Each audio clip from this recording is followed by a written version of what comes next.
না সায়েন্সে পড়ো, সায়েন্সের স্টুডেন্টদের তো চশমা থাকে, তোমার চশমা কই?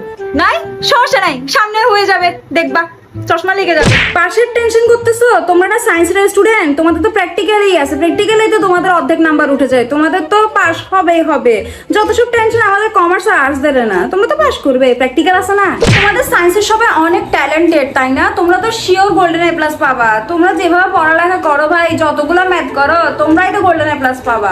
এই তুমি নাকি গানে ফার্স্ট হইছো? কিভাবে সায়েন্সে পড়ো তুমি গান করতে পারো?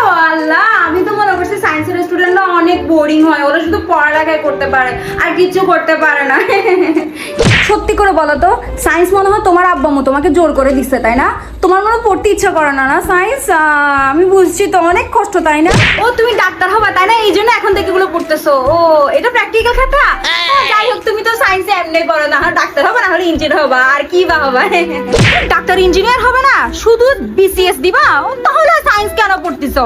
সায়েন্স পড়ার কি বা দরকার ছিল? আগেও কোনো দরকার ছিল? বিসিএস তো নর্মাল কমার্স আর্টস থেকে পড়লে আরো ভালো দিতে পারে।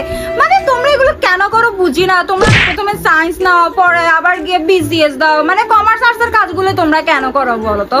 আগে তো তুমি মানে কমার্স নিতে পারতা বা আর্টস নিতে পারতা, শুধু শুধু সায়েন্স নিয়ে একদম মানুষকে দেখানোর কি দরকার ছিল? আমি ব্রিলিয়েন্ট, আমি হ্যান ত্যান, আমি এটা পারি ওইটা পারি। মানো না, সত্যি স্বীকার করো না তোমার দ্বারা সায়েন্স সম্ভব না। কেন নিয়েছিল?